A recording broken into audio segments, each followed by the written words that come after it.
In the most feared throne hall of an empire, a single careless sentence could have ended hundreds of worlds. He smiled instead, because he didn't know who the woman in front of him really was, and that ignorance would shake the galaxy more than fear ever could. The hall pressed down on him like a bad mood with architectural ambitions. Gravity behaved itself only because it was told to, humming softly beneath the floor in a way that made his boots feel mildly judged. Everywhere he looked, things gleamed that had no business gleaming, walls grown rather than built, light bending politely around curves that suggested someone had once asked physics to relax. He had been warned not to stare. He stared anyway. If the galaxy wanted him to pretend this was normal, the galaxy should have tried harder. That was when the room went quiet in the specific way that meant something important had arrived. Not the dramatic kind of silence with trumpets and announcements, but the sharp, sucked-out hush of people who suddenly remembered they had necks and those necks could bow. He followed their gaze and saw her. She looked human at first glance, which was almost certainly intentional. Same proportions, same gravity-defying posture, same calm confidence that said she had never waited in line for anything in her life. Then he noticed the ears, long, elegant, tapering back along her head like a graceful afterthought evolution had made just to be rude. They moved slightly as she walked, not twitching, not nervous, just aware. That alone made him feel underdressed on a spiritual level. She stopped in front of him. Of course she did. The universe had a cruel sense of timing. Her eyes studied him with the cool patience of someone used to being obeyed by planets. "Do you know who I am?" she asked, her voice smooth, amplified by no visible technology yet somehow everywhere at once. His brain offered several sensible responses. None of them reached his mouth in time. "Well," he said, tilting his head as if considering a menu, "I was going to guess terrifying imperial authority, but honestly, you look like the sexiest alien alive." The silence that followed was so complete it felt copyrighted. Somewhere to his left, a translator drone made a small, wounded sound and rebooted itself. A guard's hand drifted toward a weapon that looked capable of erasing his childhood memories along with the rest of him. The woman did not move. Then one eyebrow rose just enough to be dangerous. "That," she said slowly, "is not an answer I usually receive." "Yeah," he nodded, suddenly very aware that he might be standing in a historically short lifespan. "I like to diversify expectations." Something shifted, not in the room, deeper than that. The pressure eased just a little, like a cosmic fist loosening its grip. Her lips curved, not into a smile exactly, but into the idea of one. "Fascinating," she murmured, as if he were a rare malfunction. "You are either very brave or catastrophically foolish." "Those aren't mutually exclusive," he said. "I've tested the theory extensively." A ripple moved through the court, shock battling something dangerously close to amusement. The woman's long ears angled slightly, attentive now, and for the first time since she had entered, she looked less like a symbol and more like a person deciding whether to laugh or end a civilization. She took one step closer. The air warmed, lights subtly adjusting to her presence as if the hall itself were leaning in. "Human," she said, "you stand before the Queen of the Aurelian Empire." He blinked once, then twice. "Huh," he said. "That explains the lighting." For a moment nothing happened, which in a room full of beings trained to react instantly was its own kind of chaos. The Queen did not order his execution. The guards did not fire. The ceiling did not open to deploy ancient punishment machines shaped like regrets. Instead, the court simply stared at him as if he had just tried to shake hands with a supernova. "You are remarkably calm," the Queen said at last. "That's the delay," he replied. "Panic usually arrives late with me, bad sense of direction." A few nobles made strangled sounds that might have been coughs or suppressed screams. Somewhere behind him, a biomechanical advisor fainted with a soft hydraulic sigh. The Queen noticed everything. She always did. Her long ears angled slightly toward the sound, then back to him, as if filing it away for later amusement. "You have just learned who I am," she said. "Most beings respond differently." "Yeah," he admitted. "Most beings have better survival instincts. I outsource mine to optimism." She studied him again, this time not like a ruler measuring a threat, but like a scientist watching an experiment refuse to explode on schedule. Around them, the hall's adaptive systems adjusted, temperature shifting, gravity stabilizers humming louder, 1,000 invisible machines recalculating outcomes that no longer made sense. "You called me attractive," she said. "Not powerful, not divine, not terrifying." He shrugged. Those felt redundant. That did it. A laugh escaped her before she could stop it, short, surprised, unmistakably real. The sound hit the court harder than any declaration of war. Several attendants froze mid-bow, unsure whether laughter from the Queen required applause or ritual apology. She noticed their panic and waved a hand. "Relax. None of you are being executed for this." Then, almost as an afterthought, she added, "Probably." He exhaled. "See, she's merciful." Her eyes flicked back to him. "You assume mercy." "I'm an optimist," he said. "Remember." She circled him slowly, steps silent, presence heavy without being threatening. He became acutely aware that the floor's gravity field subtly adjusted to keep her centered, while he did all the work himself. Fair, really. Royal perks. "You do not fear me," she said. "I do," he replied. "I just don't let fear do my talking. It's terrible at conversation." Another ripple moved through the court, this one confusion layered with something unsettling. Interest. The Queen stopped in front of him again, closer now. Close enough that he could see faint bioluminescent patterns under her skin, technology or biology or both, quietly rewriting the rules. "Most kneel," she said. "Bad knees," he answered. "Old injury. Long story involving a cargo lift and a goat." She stared at him. Then she smiled, fully this time, and the hall's lights brightened in response, as if the building itself approved. "Human," she said softly, "you are either about to change nothing at all or everything." He grinned. No pressure then. They escorted him out of the hall with a level of politeness that somehow made things more alarming.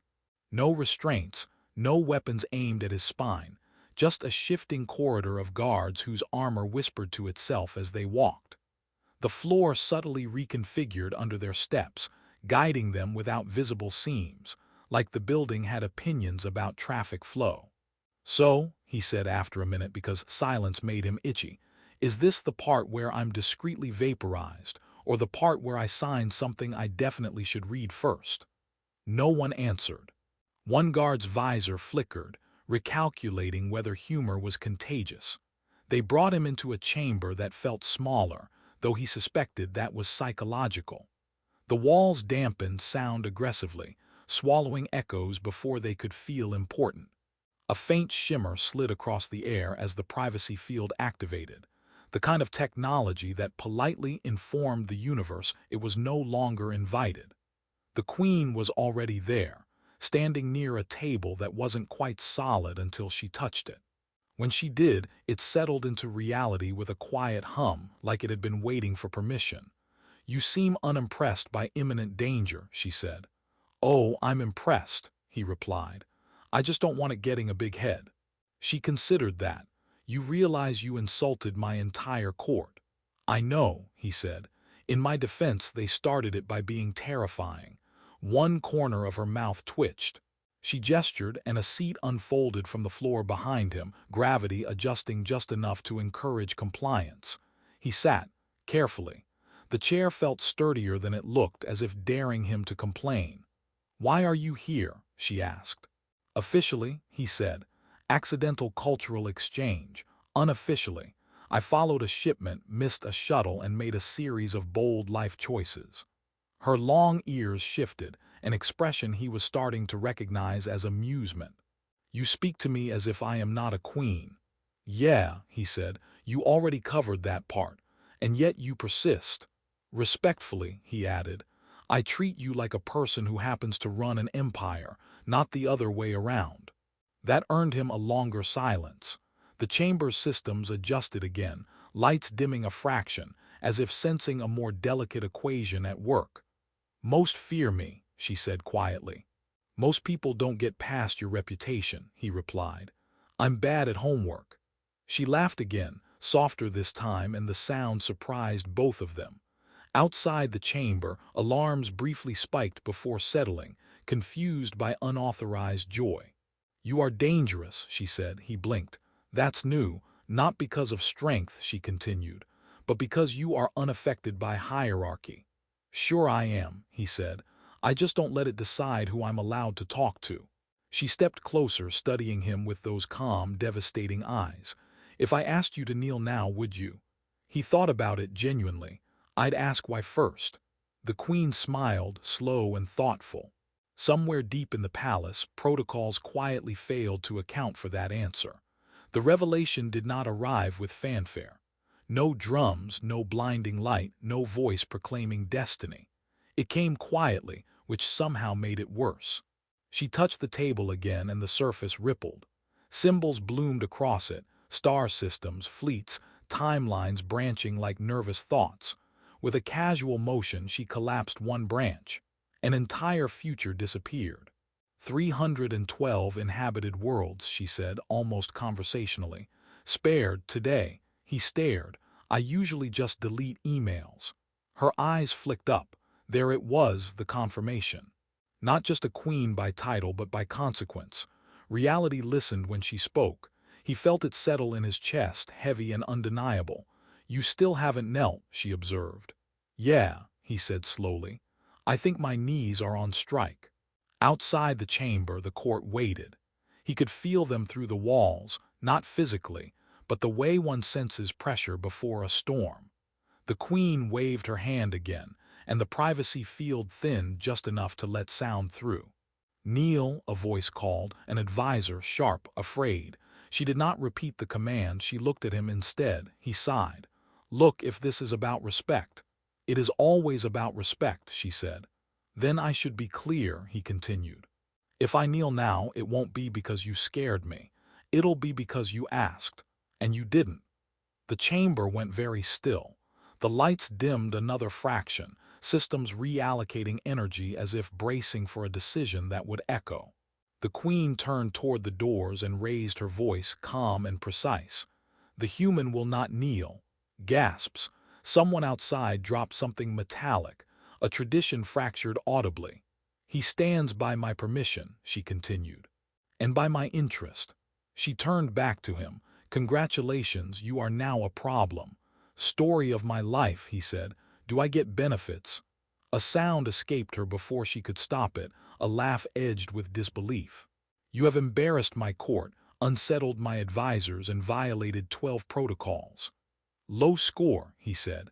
"I was aiming for 15. She stepped closer again, close enough now that he could see fine lines at the corners of her eyes, laugh lines, he realized. That felt important. "You treat me as an equal," she said. "That is either arrogance or courage." "Why not both?" he offered. She considered him for a long moment, then deactivated the display. The stars vanished. The futures returned. "Very well," she said. "You will remain here as a guest. And if I say no," her smile sharpened, "then I will be offended." He winced. "Okay, yeah, staying sounds healthier." The doors opened. The court poured in, stunned into silence at the sight of him still standing. The queen took her throne. "Let it be known," she said, "that the human speaks freely in my presence." She paused, then added, "I find it refreshing." He leaned toward the nearest stunned noble and whispered, "Told you the lighting was good." Somewhere in the empire, history quietly changed direction. He learned very quickly that being a guest of the Aurelian queen was a flexible concept. It meant he was not imprisoned, but it also meant doors opened only when they decided he should be somewhere else. The corridor carried him without asking, the floor's guidance field nudging his steps like an overbearing ant. They placed him in a chamber that adjusted itself the moment he entered. Gravity softened, air composition shifted to human-friendly levels, and a translucent panel offered refreshments in symbols he did not recognize. "I'll take the least poisonous option," he muttered. The panel chimed cheerfully and produced something that glowed faintly. He sniffed it. Bold. When the queen entered, the room reacted before he did. Light warmed, systems quieted. Even the refreshment dimmed its glow as if embarrassed. "You are adapting well," she said. "I once spent 3 weeks on a station where the walls screamed," he replied. "This is an upgrade." Her long ears angled back in what he was fairly sure was amusement. She sat opposite him, the space between them sealed by a low-level distortion field, not a barrier, more a suggestion of privacy. Outside, the Empire argued with itself. "My advisors believe you are a destabilizing variable," she said. "Accurate," he nodded. "I come with a warning label. They also believe you are manipulating me." He choked slightly on the glowing drink. "Wow, no, I don't even manipulate my alarm clock successfully." Her eyes held his, searching. "Then why do you speak to me as you do?" He leaned back, considering. "Because if I start pretending you're untouchable, I'll lie. And if I lie, you'll know, and then we'll both be bored." "Boredom," she said thoughtfully, "has ended more reigns than rebellion." He raised his cup. "To honesty, then." Terrible survival strategy, surprisingly effective. She surprised him by lifting her own cup and mirroring the gesture. "You joke in the presence of power." "I joke because of it," he said. "Otherwise it gets lonely up there." Something in her expression shifted just a fraction, not weakness, recognition. "You are aware," she said, "that entire species fear my attention." "Sure," he replied, "but attention isn't the scary part. Silence is." The distortion field hummed softly as she leaned forward. "If I keep you here, you will be watched, analyzed, possibly blamed for things you did not cause." He grinned. "I already am." A pause. Then quietly, "If I let you leave, I will think about you." "That sounds worse," he said. "Thinking leads to decisions." She laughed, a soft sound quickly masked as a systems glitch. Somewhere, an AI flagged it for review and gave up. "You are dangerous," she said again, but this time it sounded almost fond. "Yeah," he agreed, "but not on purpose." The queen studied him, ruler of 1,000 worlds, momentarily reduced to a woman deciding whether chaos was worth the company. Outside, fleets waited. Inside, she smiled. "Stay," she said, "and try not to overthrow anything for at least one cycle." "No promises," he said, "but I'll do my best." Staying, it turned out, required learning a new kind of patience. The palace did not attack him directly. It observed. Corridors rerouted just a second too late, doors hesitated before opening, chairs adjusted their height as if testing his balance. He suspected at least 3 artificial intelligences were taking notes. One of them sighed audibly when he tripped and didn't fall. "You did that on purpose," he told the wall. The wall dimmed its lights in what he chose to interpret as shame. Words spread faster than reason ever did. By the 3rd cycle, courtiers were whispering his name with the same tone usually reserved for unexplained explosions. Some avoided him. Others studied him as if he were a cultural virus. A few tried very hard to befriend him, which he found far more dangerous. An advisor cornered him near a gravity well disguised as a fountain. "You are influencing her decisions." He looked into the gently swirling singularity. "I once influenced a vending machine to give me 2 snacks. This feels above my pay grade." The advisor did not laugh. That was a red flag. Assassination attempts followed. Polite ones. A malfunctioning service drone that mistook his head for recyclable waste. A ceremonial drink that tried to rewrite his DNA into something more obedient. He survived mostly by accident and once by tripping at exactly the wrong moment. The queen found this endlessly fascinating. "You are still alive," she noted during one of their increasingly frequent conversations. "I've built a career on that," he said. "Low expectations, high satisfaction." She walked beside him through a balcony where stars bent subtly around the palace's mass. "My empire has rules," she said. "You ignore them." "I respect them," he corrected. "I just don't let them boss me around." Her ears shifted, thoughtful. "You make my advisors nervous." "I make myself nervous," he said, Consistency matters. They stopped. Below them, fleets waited in perfect formation, power contained by discipline and fear. She watched them with the ease of someone who could end them with a gesture. "You do not fear me," she said again. He leaned on the railing. "I fear what you carry alone. Big difference." That landed harder than any joke. She was quiet for a long moment, palace systems lowering ambient noise as if sensing something fragile. "When I was crowned," she said, "they taught me how to be untouchable."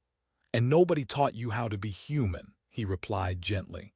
She looked at him then, really looked, and for the first time he saw uncertainty flicker behind her composure. "Not weakness. Wait. You unsettle me," she said. "Fair," he nodded. "You run an empire. I make bad decisions with confidence." A laugh escaped her, unguarded. Below them, a fleet commander froze, unsure if laughter meant war. "Stay," she said again, quieter this time, "not as a guest." He raised an eyebrow. "That sounds like a promotion." "Or a mistake," she said. He smiled. "Those are my specialty." Somewhere deep in the palace, a protocol finally gave up trying to classify him. The court gathered again, though this time the silence felt different. Less fear, more curiosity.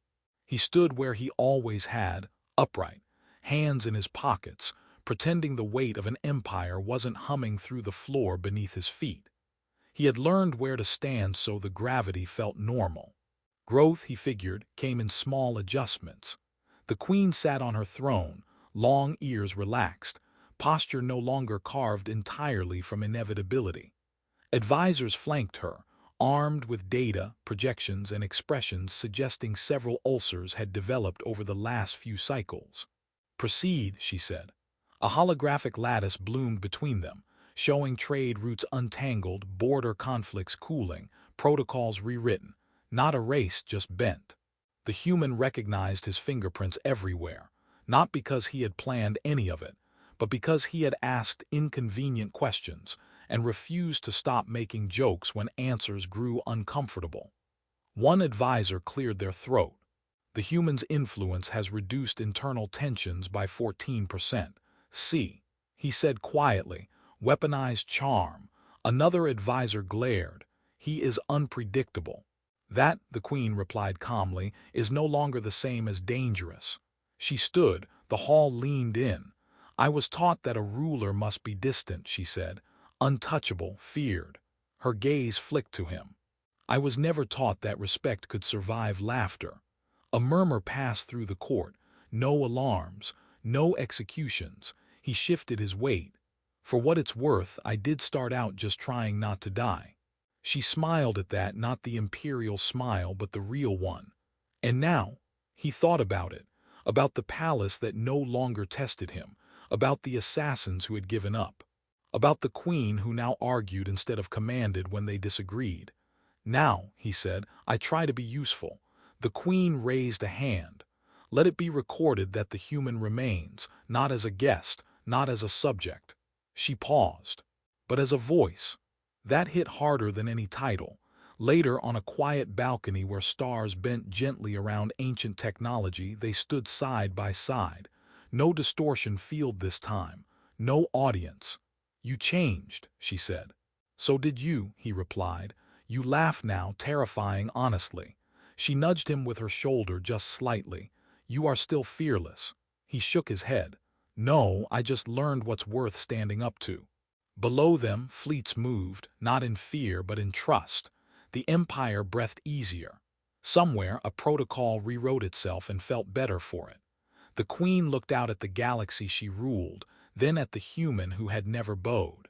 "Do you know who I am?" she asked softly. He smiled, older now, steadier. "Yeah," he said, "and I know who you choose to be." She laughed, and this time the universe did not protest. It simply adjusted.